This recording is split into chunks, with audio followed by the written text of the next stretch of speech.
Sir అవునా? ఎవరు ప్రభాస్ పవన్ కళ్యాణ్ ఎవరో ఒకరు ఉంటారు అవునా? వాళ్ళేనా మీ ఫేవరెట్? ఎందుకని? వాళ్ళని చూసి మీరు ఏం నేర్చుకున్నారు?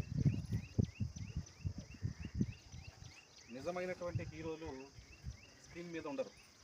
ఎక్కడ ఉంటారంటే మన ఇంట్లోనే ఉంటారు. ఎవరో చెప్పండి. వాళ్ళకంటే పెద్ద హీరోలు లేరు. మనకు అంతకంటే ఇన్స్పిరేషన్ కూడా ఎవరూ లేరు. ఎందుకంటే వాళ్ళు కష్టపడి చదువుకొని మనల్ని పెద్దోళ్ళు చేస్తారు. సో వాళ్ళని చూసి మనం ఇన్స్పైర్ అవ్వడానికి అవకాశం ఉంది. కాబట్టి వాళ్ళే మనకు హీరోలు. అయితే మీరు వాళ్ళ యొక్క కళల్ని నెరవేర్చడం కోసం మీరు కష్టపడి చదువుకొని మంచి స్థితిలో ఉండి కేవలం ఉద్యోగం మాత్రమే కాదు, ప్రభుత్వ ఉద్యోగము ఇంకొక ఉద్యోగమే కాదు, ఏ పని చేసినా కూడా ఆ పనికి గౌరవం మన ద్వారా రావాలి. కాబట్టి అందుకోసమే మనం ఈ డిగ్నిటీ ఆఫ్ లేబర్ అంటాం. కాబట్టి మీరు ఈ సందర్భంగా నేను చెప్పదలుచుకుంది ఏంటంటే మీరందరూ బాగా కష్టపడి చదువుకొని మీ తల్లిదండ్రుల యొక్క ఆశలు ఏవైతే ఉన్నాయో వాళ్ళన్నిటినీ నెరవేర్చడం మీ యొక్క మొదటి బాధ్యత. మొదటి బాధ్యత అని ఎందుకు చెప్తున్నానో చెప్తాను. మీ యొక్క మొదటి బాధ్యత ఏంటి? నేను చెప్పాను ఏంటి మీ మొదటి బాధ్యత? మీరు బాగా చదువుకొని మీ తల్లిదండ్రుల యొక్క ఆశల్ని నెరవేర్చడం, వాళ్ళు సంతోషంగా ఉండేలాగా చూసుకోవడం మీ మొదటి బాధ్యత. అయితే భారతదేశంలో ఈ భూమి మీద మనం పుట్టిన తర్వాత మనకు ఆ మొదటి బాధ్యతతో పాటు రెండవ బాధ్యత కూడా ఉంటుంది. అది సామాజిక బాధ్యత. సామాజిక బాధ్యత అంటే కేవలం మనము మన కుటుంబం మాత్రమే బాగుంటే సరిపోదు. మన చుట్టూ ఉన్నటువంటి సమాజం కూడా బాగుండాలి. మన చుట్టూ ఉన్న సమాజం బాగుండాలి అంటే ప్రతి ఒక్కరికి హక్కులు ఉంటాయి. ఆ హక్కులతో పాటు కొన్ని బాధ్యతలు కూడా ఉంటాయి. హక్కుల్ని మనం నెరవేర్చుకోవడంతో పాటు బాధ్యతలను కూడా మనం బాధ్యతతోటి నిర్వహించాలి. ఆ బాధ్యతల్లో ఒకటి మన ఇప్పుడు అభివృద్ధి పేరుతోటి ఎక్కడంటే అక్కడ లేఅవుట్లు వేస్తున్నారు, రోడ్లు వేస్తున్నారు, చెట్లను కొట్టేస్తున్నారు. ఇది అభివృద్ధి అవ్వదు. అభివృద్ధిగా మనకు కనిపిస్తున్నా కూడా కేవలం దాని అభివృద్ధి అనలేం. ఎందుకంటే దానివల్ల మనకు ఒక విధ్వంసం అనేది జరుగుతుంది. ఏ విధ్వంసం? పర్యావరణ విధ్వంసం. కాబట్టి సామాజిక బాధ్యతలో భాగంగా మనం ఈ సస్టైనబుల్ డెవలప్మెంట్ గోల్స్ అంటే మన అవసరాలను ప్రజెంట్ తీర్చుకోవడంతో పాటు భవిష్యత్ తరాల వారికి కూడా వాళ్ళ యొక్క అవసరాలను కూడా మనం దృష్టిలో పెట్టుకోవాలి.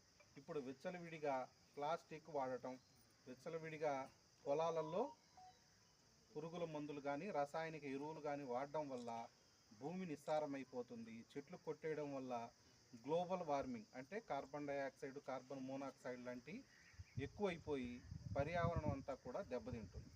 అలాంటి వాటిని మనం రక్షించుకోవాలంటే మనం ముందుగా మన భూమిని కాపాడుకోవాలి, మన చుట్టూ ఉన్నటువంటి పర్యావరణాన్ని కాపాడుకోవాలి. అందులో భాగంగానే ఈరోజు మన గౌరవ ముఖ్యమంత్రి గారు అలాగే ఉప ముఖ్యమంత్రి గారు ఈ యొక్క వనం మనం అనేటటువంటి ఒక కార్యక్రమం కింద మనకు మొక్కలు నాటేటటువంటి కార్యక్రమాన్ని ఈరోజు తీసుకోవడం జరిగింది.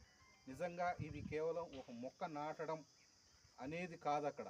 ఎందుకంటే చాలామంది తెలియదు మొక్క నాటితే ఏమవుతుంది, ఒక మొక్క నాటితే నేను ఒక్కడిని ఒక మొక్క నాటితే ఏమవుతుందని. దానివల్ల జరిగేటటువంటి ప్రయోజనం అయితే మాత్రం చాలా గొప్పది.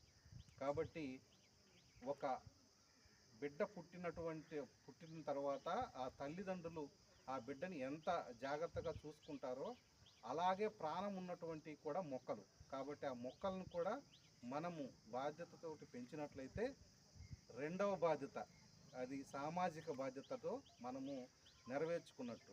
అప్పుడే మనము పుట్టిన తర్వాత చనిపోయేంత వరకు ఎక్కడుంటాం?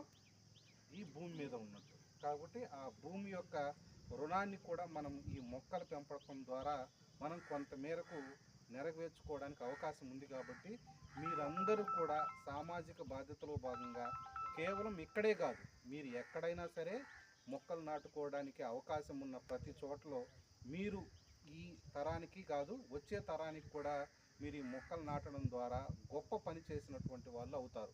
ఎక్కడన్నా మొక్కలు నరుకుతుంటే మీరు వెళ్ళి అడ్డపడే పరిస్థితి కూడా అంత గొప్ప సామాజిక బాధ్యత భావి భారత పౌరులుగా మీరందరికీ ఉంది. కాబట్టి ఈ యొక్క కార్యక్రమంలో మిమ్మల్ని అందరినీ భాగస్వాములు చేయాలన్న ఉద్దేశంతో ఈరోజు మిమ్మల్ని అందరినీ కూడా పిలవడం జరిగింది.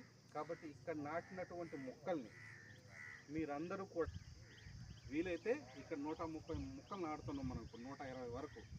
మీరు మొదటి సంవత్సరం, ఇది సెకండ్ ఇయర్ సార్, ఇది నా మొక్క అని జాగ్రత్త చేసి పెంచిపోవాలి. అది మీ యొక్క బాధ్యత. కాబట్టి ఎవరు ఏ మొక్క అనేది మీరే డిసైడ్ చేసుకోండి, లేదా ఒక ఇద్దరు కలిసి ఒక మొక్కను తీసుకోండి. ఎందుకంటే ఒకరు ఆబ్సెంట్ అయినా కూడా ఇంకొకరు వచ్చేదానికి అవకాశం ఉంది.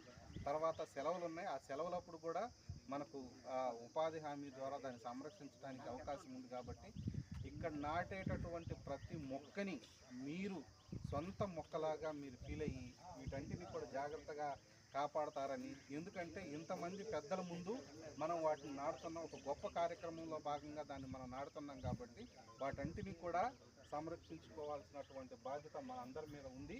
కాబట్టి ఈ యొక్క బాధ్యతను మీరందరూ కూడా నెరవేరుస్తారని చెప్పేసి కోరుకుంటున్నాను.